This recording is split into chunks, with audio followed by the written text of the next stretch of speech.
किस तरह से यहाँ पर यूथ प्रदर्शन कर रहे हैं।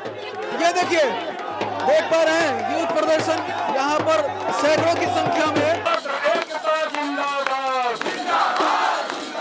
गली गली में शोर है, बिन पेंडी का लोटा है, बिन पेंडी का लोटा है।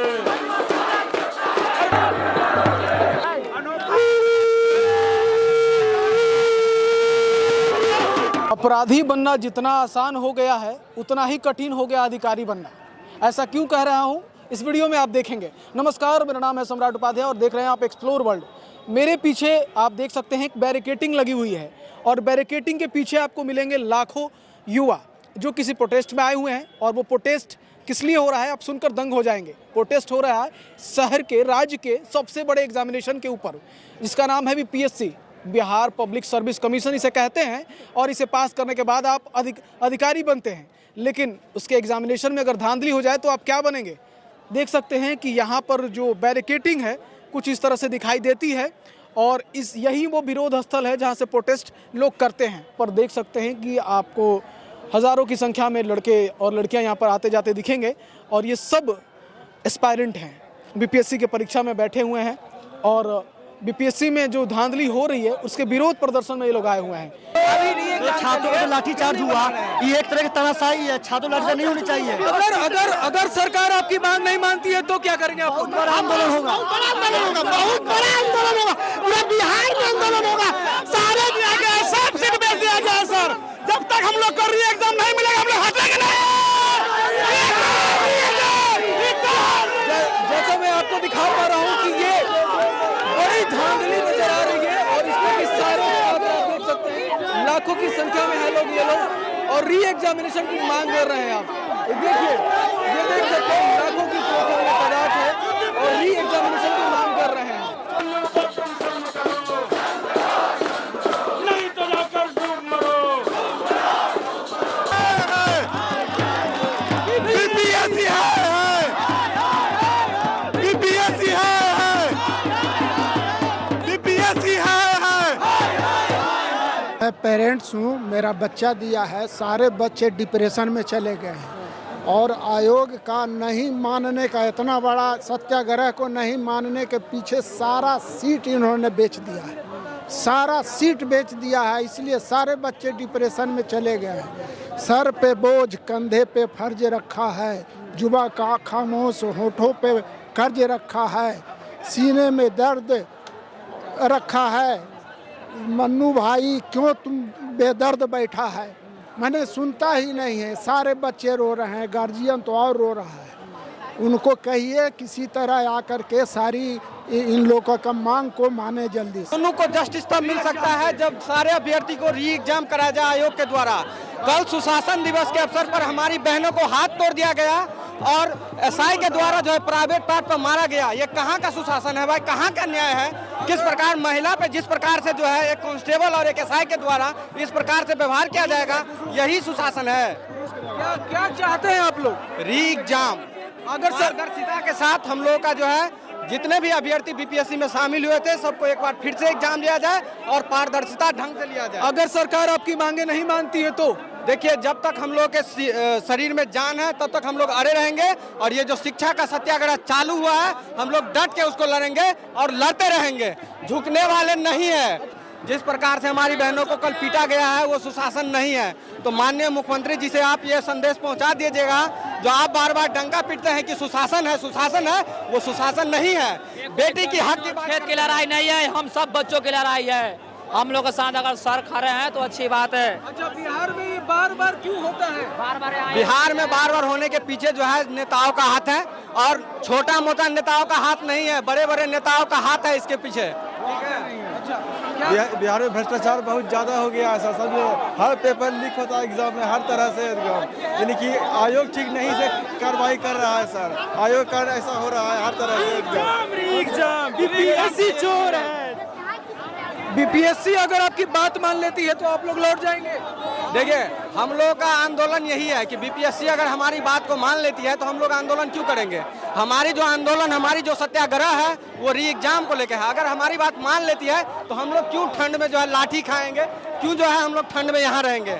हम ये हमारा 9वां दिन है। ये 10,000 से भी ज्यादा स्टूडेंट अभी आया हुआ है और भी स्टूडेंट पहुंच रहा है। बात मानने की नहीं है। बीटीपीएससी आगे अभी नोटिफिकेशन निकाल देती है कि हम री एग्जाम करवाएंगे तो फिर यहीं से सभी को लौट वरना आज हम लोग बीपीएससी ऑफिस का घेराव करेंगे।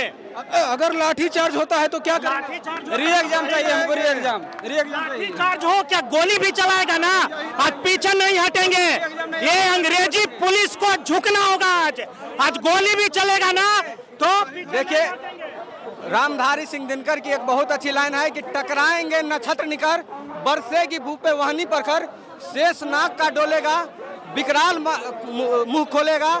और बीपीएससी को बता देना चाहते हैं कि इस बार रन ऐसा होगा कि फिर कभी ना जैसा होगा और मन्नू को झुकना होगा। हमारे जितने भी बीपीएससी अभ्यर्थी हैं उनके सामने मन्नू को झुकना होगा, क्योंकि मन्नू जो है चोर वाला काम करता है। यहाँ समानता की बात होती है और समानता के नाम पे कुछ नहीं है। कल सुशासन दिवस के अवसर पर जो है हमारी बहनों को हाथ तोड़ दिया गया, कोई नेता उस पर एक टिप्पणी नहीं किए हैं। और किसी का जन्मदिन होता है तो फलाना ढिमकाना करते रहते हैं। यही सुशासन की सरकार है। यही सुशासन बाबू बोलते हैं कि हम महिलाओं को अधिकार देते हैं, महिलाएं रोती है, महिलाओं के प्राइवेट पार्ट पे मारा जाता है। यही सुशासन है, सुशासन नहीं है। हमारी बहनें कल रो रही थी, कोई नहीं आया। एनडीए घटक दल के कोई भी नेता धरना स्थल पे अभी तक नहीं आए हैं। आपके चैनल के माध्यम से बता देना चाहते हैं कि समय दूर नहीं है। जो जनता आपको वहां तक पहुंचाई है वो जनता आपको नीचे ला के रख देगी। वो समय दूर नहीं है, तो सब्र करें। और वो कहावत है ना कि अपना सत्ता जो है ज्यादा दिन तक टिकने वाला नहीं है, तो उन लोगों का सत्ता ज्यादा दिन तक अब टिकने वाला नहीं है। अब सब खेल समझ गया है और बीपीएससी अभ्यर्थी जिस प्रकार से लड़ रहा है हम लोग लड़ते रहेंगे। जब तक शरीर में जान है हम लोग लड़ेंगे, ठीक है। तो आप लोग जितना आयोग को ये पहुंचा दीजिए, जब तक वो री एग्जाम नहीं करवाएंगे हम लोग डट के जो है इस आंदोलन को आगे बढ़ाएंगे।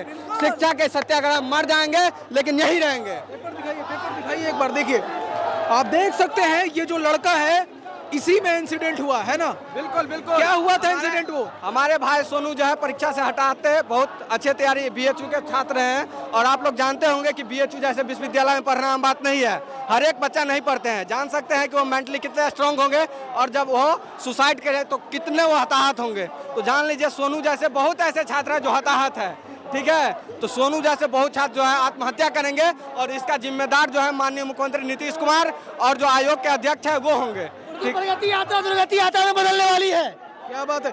जैसा कि मैं आपको दिखा पा रहा हूँ कि बीपीएससी के जो छात्र हैं, यहाँ जो है जितने भी युवा है, किसी भी देश की प्रगति जो है युवा से मानी जाती है। और यहाँ युवा रोड पे लाठी खा रहे हैं, डंडे खा रहे हैं और माननीय मुख्यमंत्री जी प्रगति यात्रा पे हैं। किस प्रकार की प्रगति भाई, जब युवा रोड पे जो है डंडा खा रहे हैं और प्रगति निकाल रहे हैं। आप युवा से प्रगति होती है। समझ लिया गया है। युवा को युवा नहीं देश का स्तंभ माना जाता है कि युवा है तो देश का कुछ बढ़ोतरी होगा, मगर युवा को गधा बैल की तरह मारा जा रहा। कल एक लड़की का हाथ तोड़ दिया गया, वो कैसे मेंस देगी? अगर निकल भी गया उसका एग्जाम तो कैसे मेंस देगी?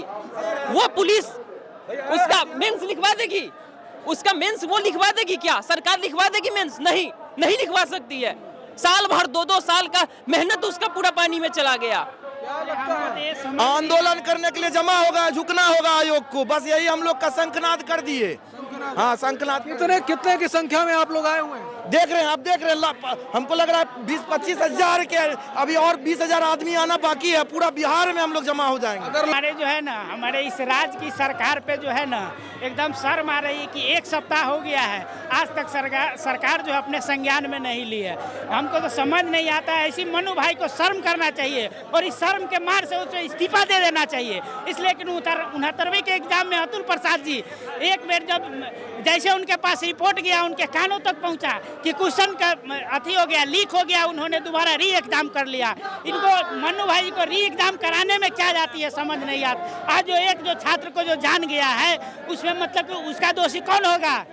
उसका दोषी पूरा एकदम सारा जो मनु भाई है और ये जो सरकार है एनडीए की वो है। इस बार वो समय दूर नहीं है। आप लोग इस बार अपनी बात मनवा के रहेंगे? हम बात मानवा के रहेंगे। हम लोग जब तक नहीं री एग्जाम का नोटिफिकेशन आएगा तब तक हम लोग यहाँ से ही धरने स्थल से वापस नहीं जाएंगे। नीतीश कुमार की तरफ से कोई संज्ञान आया है अभी तक? नहीं, अभी कुछ नहीं आया है सरकार की तरफ से, लेकिन हमें पूरा उम्मीद है कि आएगा। अच्छा, अभी आपके समक्ष, आपके सपोर्ट में कोई टीचर आए हुए हैं? टीचर तो बहुत सारे आए हुए हैं, रहमान सर आए हुए हैं, अभी खान सर आने वाले हैं, झा सर आने वाले हैं, बहुत सारे अभी टीचर और बच्चे आने वाले हैं। क्या लगता है आज निर्णायक दिन है और आज ये पूरा होकर के रहेगा हमारे मांग शांतिपूर्ण तरीके से। कितने दिनों से आंदोलन कर रहे हैं आप?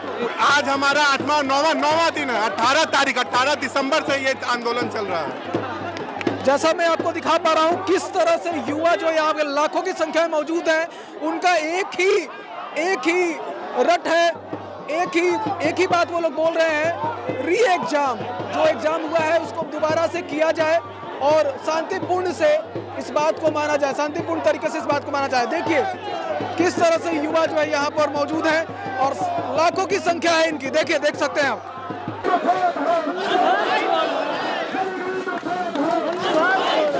स्टूडेंट धरना प्रदर्शन पे मौजूद हैं कि वो उनकी डिमांड क्या है और क्या चाहते हैं वो लोग। देखिए, हमारा पहला मूलभूत डिमांड जो है ना, री एग्ज़ाम है। बीपीएससी कहती है कि पटना के एक सेंटर पे कैंसिल एग्ज़ाम हुआ है, जबकि ऐसा नहीं है। आप इन जनरल देखिएगा ना, तो एक सेंटर का मतलब 400 से 500 स्टूडेंट बैठे हुए हैं, जबकि उस एक सेंटर पे 12,000 बैठे हुए हैं। तो शिवहर जैसे छोटे जिलों में तो ऐसा 3 डिस्ट्रिक्ट आ जाएंगे। तो ये जो एग्ज़ाम कैंसिल हुआ है ना, गड़बड़ी हुई है ना, तो 3 डिस्ट्रिक्ट का एग्ज़ाम कैंसिल हुआ है। ठीक है, पहला बात। दूसरा बात, जब ये बीपीएससी ये बोलता है ना कि हम एक एग्ज़ाम को कैंसिल कर दिए हैं, तो आपको पूरे एग्ज़ाम कैंसिल करने में क्या दिक्कत है? जब नीतीश कुमार का वो ड्रीम प्रोजेक्ट था, जब बापू सभागार है, ठीक है, वहाँ पे इतने सिक्योरिटी रहते हुए वहाँ पे जब एग्ज़ाम में गड़बड़ी हो सकती है, तो सोचिए कि पूर्णिया, अररिया, भागलपुर जैसे जो दूर दराज के इलाके वहाँ पे गड़बड़ी क्यों नहीं हो सकती है? दूसरा बात, कल यहाँ पे 9 दिन से पीसफुल प्रोटेस्ट चल रहा है। ठीक है, एक भी आदमी कोई बात करने नहीं आ रहा है, ना बीपीएससी अध्यक्ष बात करने के रेडी है, ना सरकार के कोई व्यक्ति यहाँ पे बात करने आ रहा है। 7 बच्चों में से 6 बच्चे हॉस्पिटल में आज ही पीएमसीएच में भर्ती हैं, जिनका क्रिटिकल स्थिति बना हुआ है। ठीक है, कल हमारे भाइयों ने बीपीएससी के ऑफिस जाने की कोशिश की, बर्बरता के थ्रू, बर्बरता से पुलिस ने उन्हें मारा। मेल पुलिस ने लड़कियों को मारा, एक लड़की को ऐसा पेट मारा कि आज वो पीएमसीएच में आईसीयू में बनी हुई है। तो हमारा सरकार से, बीपीएससी आयोग से एक ही डिमांड है कि प्लीज़ आपसे हम हाथ जोड़ के विनती करते हैं कि जब आप एक सेंटर उसको मत बोलिए, जब 3 डिस्ट्रिक्ट के सेंटर को आप एग्ज़ाम कैंसिल कर रहे हैं तो पूरा एग्ज़ाम करिए, ताकि हम लोग का भविष्य सुधरे, हम लोग अच्छे एग्ज़ाम दे सके, बच्चों का आयोग पे विश्वास बन पाए। एक एग्ज़ाम करिए, 2 शिफ्ट में एग्ज़ाम नहीं चलेगा। 2 स्टेप हो नहीं गया, 4 जनवरी को लीजिएगा, उसमें नॉर्मलाइजेशन कैसे लागू करिएगा? क्वेश्चन का स्तर जो होगा डिफरेंट हो सकता है। तो हमारा एक ही मांग है कि आप एग्ज़ाम को कैंसिल करिए, फिर से डेट निकालिए और री एग्ज़ाम लीजिए।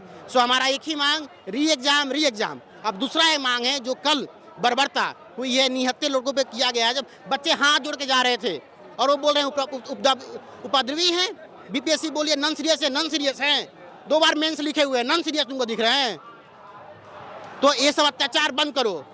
और ये जो पूछते हो ना, पटना में हरमिंदर साहिब कहाँ हैं, तो पटना का कहाँ है? अब अगले बार मत पूछना कि आगरा का लाल किला कहाँ है। बिहार का मुख्यमंत्री कौन है? बाबा साहब भीमराव अम्बेडकर जो संविधान बने थे, किस देश का लिखे थे? तो थोड़ा स्टैंडर्ड बढ़ाइए, ग्रुप डी का मत करिए। बात ये है कि अतुल प्रसाद सर जो थे इससे पहले, तो उन्होंने क्लियरली मेंशन किया था कि जो भी होगा डीपली, मतलब आप लोग को डीपली ऊपर नॉलेज से कुछ नहीं होने वाला है। अब आने वाले भविष्य वाले एग्जाम में आप लोग को डीपली नॉलेज करना होगा, आप लोग को एनसीईआरटी पूरा मतलब फुल्ली आपको ये करना होगा। उन्होंने मतलब ये बोला था, इतना क्लियरली नहीं बोला था, लेकिन उन्होंने ये बोला था एग्जैक्ट कि आप लोग को डीपली नॉलेज चाहिए अब। ठीक है ना, ऐसे ऊपर नॉलेज से कुछ नहीं होने वाला है। ठीक है, लड़के ने भाई पूरा, ठीक है भाई, अध्यक्ष थे वो, ठीक है, बीपीएससी बोर्ड के अध्यक्ष, संवैधानिक अध्यक्ष है, उनका बात ऑब्वियस सी बात है, बहुत मतलब कि हर किसी के लिए इंपॉर्टेंट होता है। तो सारे लड़के मतलब कि ध्यान दिए भाई कि हाँ चलो ठीक है, एनसीईआरटी बेस्ड वगैरह सारे मॉक टेस्ट जो भी मतलब इंस्टीट्यूट वगैरह चलाते थे, सबका वही कंसेप्ट, मतलब कि एकदम कंसेप्ट, मतलब आप रटे हुए नहीं, आपको वहाँ पे खुद का माइंड लगाना होगा, क्या सही है क्या गलत है, और उसके अकॉर्डिंग आपको आंसर देना होगा। सारे इंस्टीट्यूट वाले वैसे ही मॉक मतलब कि लगवाएं। ठीक है, ज़्यादातर मतलब इंस्टीट्यूट जहाँ हम दिए, चाहे 2-4 जगह और भी दिए, वहाँ सब जगह के वैसे ही कंसेप्चुअल क्वेश्चन था। ठीक है, और नोटिस में क्या आता है कि ठीक आप लोग ये सब चीज़ पे अफवाह पे मत ध्यान दीजिए, आप लोग पढ़ाई पे ध्यान दीजिए। ठीक है, ये स्पेसिफिक मेंशन किया हुआ था, आप लोग पढ़िए। ठीक है, आप लोग पढ़िए, मेंशन किया हुआ रहता। तो पढ़ने का मतलब क्या होता है, एग्जाम है तो ऑब्वियस बात है पढ़ेगा इंसान, लेकिन किस बिहाफ पे पढ़ेगा? 150 क्वेश्चन में 149 क्वेश्चन ऐसा था कि हम 6 महीने अगर नहीं भी पढ़े होते तो उसके बावजूद भी हम मतलब कि अच्छा उसमें परफॉर्म करते। मतलब समझ रहे हैं आप कि क्या फ़ायदा? हम इतना दिन से क्या मतलब क्या पढ़े? मतलब लड़का एग्जाम के टाइम में 14-14 घंटा 15-15 घंटा कंसेप्चुअल चीज़ें पढ़ रहा है, तो नहीं पढ़ने का मतलब कि फिर जो नहीं पढ़ा, ठीक है, ऐसे ही एग्जाम का फॉर्म डाल दिया उसका भी वही मार्क्स। जो इतना कंसेप्चुअल चीज़ पढ़ा तो फिर उस क्या अंतर है? आप ऐसा क्वेश्चन पूछिएगा कि पटना साहिब का मतलब कि कहाँ पे है, तो भाई क्या लॉजिक है? कंसेप्चुअल आप 69 ऐसा क्यों कर रही है? पता नहीं, अब हो सकता है कि इसमें हो बहुत सकता है कि एक विशेष प्रकार के अभ्यर्थियों के लिए फायदा पहुंचाया जाए, ये भी हो सकता है। अच्छा, कौन हम नहीं कर सकते कि ये- किसी प्रकार किसी के अभ्यर्थी को ये फायदा पहुंचाया जा रहा है, लेकिन हो सकता है कि इसमें बोर्ड का कुछ अपना मतलब पर्सनल मंशा हो चाहे जो भी हो, लेकिन ऐसा इनको नहीं करना। जब अतुल प्रसाद सर थे तो उन्होंने जब क्लियरली मेंशन किया हुआ था कि भाई आप लोगों को ऊपर ऊपर पढ़ने से कुछ नहीं होना, आपको पढ़ना पड़ेगा। सिर्फ देखिए सिंपल सा चीज़ है, अब सेकंड जो ये 4 तारीख को जो भी डेट दिए हैं एग्जाम वगैरह के लिए, क्या उसमें क्वेश्चन वो कैसे पूछेंगे? ऑब्वियस बात है, अगर क्वेश्चन थोड़ा सा मॉडरेट वे में जा रहा है तो उन लोगों के लिए ये चीज़ होगा। फिर आप किस बेसिस पे मतलब कि रिजल्ट आप क्लियर करेंगे, है ना? अगर फिर आप ईजी जाएगा तो फिर ये जो पहले वाले 3.5-4 लाख लोग एग्जाम दिए हैं उन लोगों के लिए फिर दिक्कत होगी। और सबसे बड़ी चीज़ है कि जब आप 2 शिफ्ट में 2 चीज़ों में एग्जाम ले रहे हैं 2 डेट में, तो आप किस बिहाफ पे मतलब कि उस रिजल्ट को क्लियर मतलब कि ये कीजिएगा, डिसाइड कीजिएगा। चीज़ नहीं है इसमें, 50 चीज़ें हैं। क्वेश्चन आउट हुआ, मतलब सॉरी मतलब हम अपना करेक्ट करने चाहिए, क्वेश्चन अभी तो वो ऑफिशियली कुछ ये हुआ नहीं है, लेकिन दिखा है कि क्वेश्चन 1-1.5 बजे तक कुछ किसी ग्रुप में आ गया है। बहुत सारी चीज़ें, क्वेश्चन का लेवल जो था उस चीज़ के लिए भी बहुत सारा दिक्कत है कि भाई क्वेश्चन के लेवल आप ऐसा कैसे सेट कर सकते हैं जो मतलब कि आप फिर किस बिहाफ पे मतलब हम मेहनत करें। इससे अच्छा है कि हम बैठे रहें, कहीं जाए जॉब करें, उसके बाद आके एग्जाम दे दें। क्वेश्चन तो वैसा अच्छा, ही था। बार बार बीपीएससी एग्जाम में इस तरह का धांधली हो जाना, इससे नहीं, बिहार बार बार तो नहीं, खैर इस बार ये कुछ ज़्यादा हुआ है। और ये ज़्यादा क्या मतलब, ये तो मतलब क्लियर दिख रहा है कि ये चीज़ तनाज़ा टाइप से हो गया है। मतलब कोई किसी को कोई मतलब नहीं है, कोई पॉलिटिशियन मतलब इसमें कुछ पता नहीं क्या कर रहे हैं, कहाँ है नीतीश कुमार क्या कर रहे हैं, वो सरकार चला भी रहे हैं या फिर क्या कर रहे हैं, वो समझ में नहीं आ रहा है। सबसे ज़्यादा क्या है ना, कोऑर्डिनेशन बिल्कुल नहीं है इनके डिपार्टमेंट। अच्छा, अगर आपकी बात नहीं मानी जाती है तो अगला स्टेप आप लोगों का क्या होगा? अगला स्टेप हम लोग क्या कर सकते हैं भाई? हम लोग स्टूडेंट, हम लोग किसी के ऊपर हथियार और ये नहीं ना चला सकते। कल का दृश्य आप देखिए। क्या आप बीपीएससी दोबारा भरेंगे? अगर ये देखिए ऐसा सिचुएशन, हम तो अभी मेरा अच्छा मार्क्स आ रहा है, ठीक है, उसके बावजूद भी हम अब इस डिलेमा में हैं कि भाई मेरा रिजल्ट होगा कि नहीं होगा। क्योंकि क्वेश्चन का लेवल वो था, बोर्ड तो सीधे कर देगा कि भाई मतलब ये है, क्या बोलते हैं, क्वेश्चन का लेवल लड़का लोग अटेम्प्ट किया है, और ये मानना भी है क्योंकि क्वेश्चन का लेवल वैसा ही था, 1 लाइनर टाइप का। तो फिर हम क्या ही कर सकते हैं? अगर इस तरह की जो वारदात हो रही है, इससे क्या असर पड़ेगा स्टूडेंट पे? जो आने वाली पीढ़ी, आपके जूनियर्स भी होंगे, ये क्या करेगा? बिल्कुल, अब तो मतलब भरोसा नाम का चीज़ नहीं रहेगा ना। फिर एक संवैधानिक संस्था है ना बीपीएससी, आप यूपीएससी का हर चीज़ फॉलो कर रहे हैं, किए भी नो डाउट आप किए, लेकिन करने के बाद फिर ये क्या था फिर? और ऐसा मतलब आप 1 सेकंड नॉन सीरियस सब चीज़ बोल देते हैं, चलो ठीक है मान लेते हैं कि नॉन सीरियस आप बोल दिए, ठीक है ना, लेकिन सबसे बड़ा चीज़ है कि मतलब इतना कैसे आप मतलब कि सीरियस है कि आपको कोई भी सेंटर पे, एक सेंटर पे नहीं हुआ है।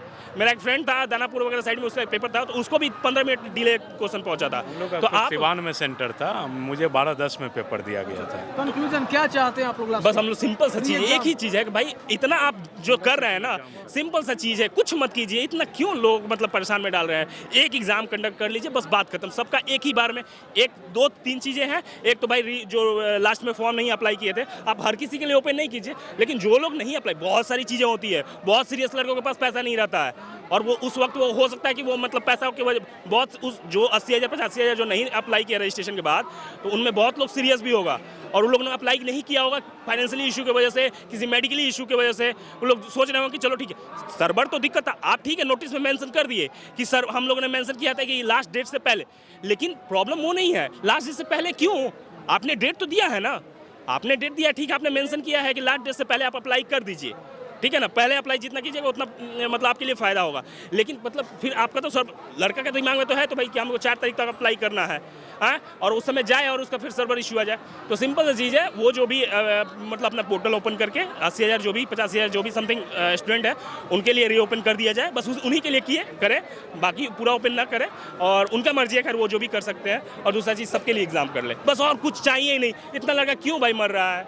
और सबका इसमें बहुत सारे लड़के हैं मतलब जो मतलब जिनका मार्क्स अच्छा खासा आ रहा है, लेकिन कभी भरोसा नहीं है, भरोसा नहीं है कि भाई जब इस तरह का बराबर होता है तो ट्रस्ट डेफिसिट होता है। जब ट्रस्ट डेफिसिट हो जाएगा तो आप फिर आदमी उस तरह का नहीं कर पाता है जो होना। संस्था पे अगर ट्रस्ट किसी का उठ जाए। से तैयारी कर रहे हैं इसकी? सर मैं तो बहुत पहले से तैयारी कर रहा हूँ इसमें, ठीक है। 2 बार मैं मेंस भी लिखा हूँ, तीसरा बार इस बार मतलब एक्सपेक्टेड था, लेकिन अभी ये सिचुएशन देख के मुझे नहीं लग रहा है कि क्या होगा क्या नहीं होगा। और मैंने बहुत सारी चीज़ें दी हैं, बहुत सारी क्लियर भी किया है, तो मैं तैयारी में बहुत दिनों से हूँ। ऐसा नहीं है कि मैं यहाँ पे 3-4 दिन से भी आया हूँ, और पता नहीं क्या बोर्ड चाह रही है, क्या कर रही है, अब समझ क्या लगता है कि निष्कर्ष नीतीश कुमार की तरफ से कुछ आएगा? सबसे बड़ी चीज़ है कि इतना कुछ हो रहा है, आपको नेशनल इंटरनेशनल न्यूज़ तक भी बन रहा है। ये नेशनल तो ऑब्वियस सी बात है बन चुका है, इंटरनेशनल भी बन रहा है, उसके BBC न्यूज़ वगैरह सब लोग कवर कर रहा है, लेकिन उसके बावजूद भी नीतीश कुमार को ये चीज़ भनक नहीं है।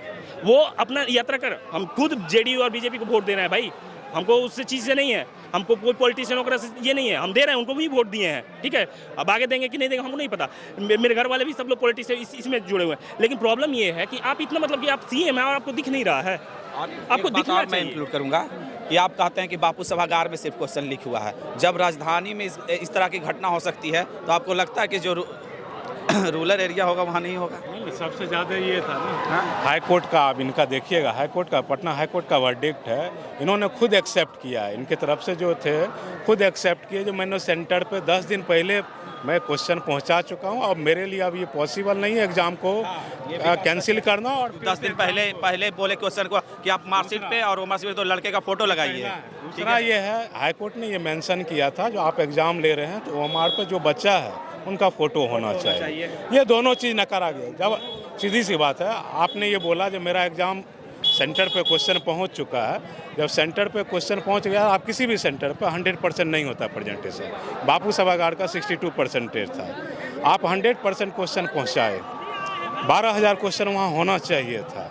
12,000 क्वेश्चन नहीं होकर के आप उल्टे आपका DM बोलते हैं जो 92 क्वेश्चन मेरा कम हो गया और हम ला रहे हैं। अभी आप समझ रहे हैं, 100% में 62% बच्चे में भी 92 कम हो रहा है। इसका समझ रहे हैं, इसका मतलब वो है जो अध्यक्ष तो खुद इस बात को एक्सेप्ट किए हैं कि हाथ लीक हुआ है। नहीं हुआ है, वो एक्सेप्ट नहीं किए हैं, वो लीक के बारे में एक्सेप्ट तो किए नहीं है। लेकिन सबसे बड़ी चीज़, एक चीज़ सिंपल सा चीज़ बताइए, 1.5 घंटे 2 घंटे का एग्जाम होता है, बहुत क्रूशियल वो टाइम होता है, ठीक है। आप बोल रहे हैं कि जिसका कॉपी बट चुका है वो एग्जाम अपना दे, और जिनका नहीं बटा हुआ है, मतलब ऐसा ही कुछ था ना, या फिर हो सकता है पूरा। तो हमको सिंपल सा चीज़ बताइए, जब उतने 12,000-13,000 स्टूडेंट हैं, उसमें से कुछ स्टूडेंट जो नहीं अभी उनको कॉपी, मुझे एग्जैक्ट डाटा याद नहीं है, लेकिन जो लोग अभी उनको कॉपी नहीं थी, क्वेश्चन पेपर नहीं मिला है, ठीक, उनके लिए तो टाइम आप एक्सटेंड कर रहे थे, हाँ, अपने अकॉर्डिंग। लेकिन जो लोग एग्जाम दे रहे थे, सॉरी मतलब जो उनका टाइम जो बढ़ेगा, उनका आधा घंटा चाहे जो भी टाइम मतलब एक्सटेंड होता बढ़ेगा, तो जो लोग एग्जाम कर राइट टाइम में 12 से 2 दे रहे थे, वो लोग जब निकलेंगे तो सबके दिमाग में एक मेंटली जान रहे हैं कितना प्रेशर होगा कि भाई क्यों निकल रहे हैं। या फिर वो हो सकता है कि ध्यान, एक इंसान स्टेप चलता है तो कितना आवाज़ आता है, बाहर में हम लोग रूम में पढ़ते हैं तो वो सीध दिखता है, आप एग्जाम हॉल में एकदम 100% फोकस करना होता है। उस बीच में कितना सारा कैंडिडेट अगर एग्जाम टाइम से देकर निकले, और जो जिनके पास आंसर की क्वेश्चन पेपर नहीं मिला है, वो लोग अगर एग्जाम दे, तो समझ, ये छोटा चीज़ है, बहुत मेंटली वो चीज़ मेंटेन मतलब मायने रखता है एग्जाम हॉल में।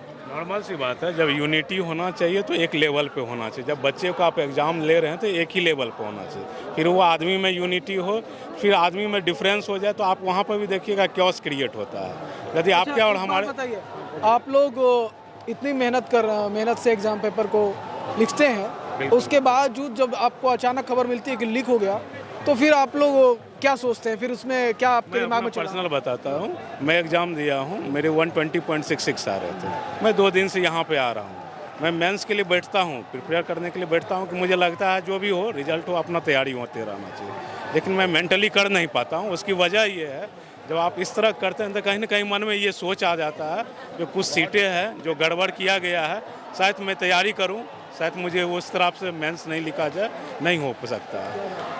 अभी आप सुन रहे थे, ये वो एस्पायरेंट थे। उनसे एक आग्रह जरूर कीजिए, आप लोग जो आप डेली नोटिस निकालते हैं, आज भी निकालेंगे वो नोटिस, उनसे ये जरूर आग्रह कीजिए, आप 2 पेपर ले रहे हैं, एक ही एग्जाम के लिए 2 पेपर ले रहे हैं, आप ये मुझे बताइए, नॉर्मलाइजेशन नहीं कर रहे हैं, आप नॉर्मलाइजेशन नहीं कर रहे हैं तो आप ये दोनों का रिजल्ट एक साथ कैसे निकाल रहे हैं? जो भी आपका प्रोसीजर है, जो भी XYZ मेथड आप एडॉप्ट कर रहे हैं, उस मेथड को आप पब्लिश कीजिए, ताकि बच्चा भी जान सके आप कौन सा मेथड से आप कैसे एक क्वेश्चन, एक पेपर को दूसरे पेपर से कंपेयर कर रहे हैं। यदि कंपेयर कर रहे हैं तो आप नॉर्मलाइजेशन कर रहे हैं। आपने बोला नॉर्मलाइजेशन हम नहीं कर रहे हैं, तो इसका मतलब ना बोल करके भी आप कर रहे हैं नॉर्मलाइजेशन। किस बेसिस पे कीजिएगा, वो बेसिस जो आप इतना डिटेलिंग, वो पूरा आप देखिएगा। 2 दिन पहले उनका नोटिस है, जिस दिन ये लड़का सोनू जो है एक्सपायर हुआ है, सुसाइड किया है, आप देखिएगा उस दिन वो पूरा डिटेल दिए हैं, जो मैं इतना एग्ज़ाम लिया हूँ, इतने बच्चे बैठे हैं, कहीं गड़बड़ी नहीं हुआ है।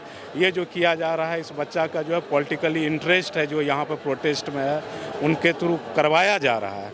आप उनसे ये भी रिक्वेस्ट कीजिए, भाई आप इतना डिटेलिंग कर ही रहे हैं, तो बच्चा सीधा सा बोल रहा, आप किस बेसिस पे वो रिजल्ट पब्लिश कीजिएगा। वो रिजल्ट का जो बेसिस है ना, वो बेसिस आप बता दीजिए, वो मेथड बता दीजिए। स्टूडेंट का सिर्फ एक ही मांग है कि री एग्ज़ाम होना चाहिए, और उसका रीज़न साफ ये है कि जैसे कि बापू परीक्षा परिसर में जो घटना हुई थी, उसमें से डीएम साहब का जो रिपोर्ट था, उन्होंने स्पष्ट किया था कि 92 जो क्वेश्चन सीट है वो यहाँ पर अवेलेबल नहीं है, यानी कि कहीं ना कहीं वो मिसिंग है। तो वो आखिर 92 सीट आखिर गए कहाँ पर, पहली बात। दूसरी बात ये है कि जो बच्चे वहाँ पर एग्ज़ाम दे रहे थे, अगर कोई बोल रहा है कि 2 घंटे के बाद पेपर मिलेगा या आधा घंटे के बाद मिलेगा, ऐसा होना ही नहीं चाहिए। इसलिए कि ये जो है BPSC जो है, बिहार सर्विस कमीशन जो है, ये यहाँ का सबसे टॉप लेवल का एग्ज़ाम है। तो कहीं ना कहीं इसके लिए प्रशासन जिम्मेवार है। प्रशासन कौन सा, जो कि आयोग का है, इसलिए कि आयोग ही ये सारा कुछ मैनेजमेंट करता है। तीसरी बात क्या है कि जो यहाँ पर बहुत लोग ये बोल रहे हैं कि जो एक सेंटर पर जो पकड़ा गया था, ये सब जो धांधली हुआ, ठीक है, तो वहीं का जांच वगैरह करा के हमने करा दिया, लेकिन जांच हुई कहाँ पर है? वो 90 सीट थे, वो गए कहाँ पर, उसका तो हमें पता नहीं है। एक न्यूज़ आया था खगड़िया से कि 11 बच्चों का VIP ट्रीटमेंट हुआ है। सेंस कहने का मतलब है कि उनको सर्किट हाउस में रखा गया है, ठीक है, और आधार कार्ड भी उनका कुछ इशू वगैरह है, उसका भी, तो उसकी भी जाँच वगैरह कुछ हुई नहीं है। तो कहीं ना कहीं हम विद्यार्थी जो यहाँ पर प्रोटेस्ट कर रहे हैं, और आयोग का जो चेयरमैन साहब है, उनका कहना है कि हम नॉन सीरियस हैं। अभी मैं वहाँ पर गया था, प्रोटेस्ट में गया था, कम से कम 10 बंदे ऐसे थे कि जो कि UPSC इंटरव्यू तक भी उन्होंने दिया हुआ है, ठीक है। और रह गई बात एडमिट कार्ड का शो करने का, हमें दिखाने की ज़रूरत नहीं है, लेकिन वक्त पड़ा तो दिखाएंगे। और वो जो बोल रहे हैं कि नॉन सीरियस हैं, वो होते कौन है डिसाइड करने वाला।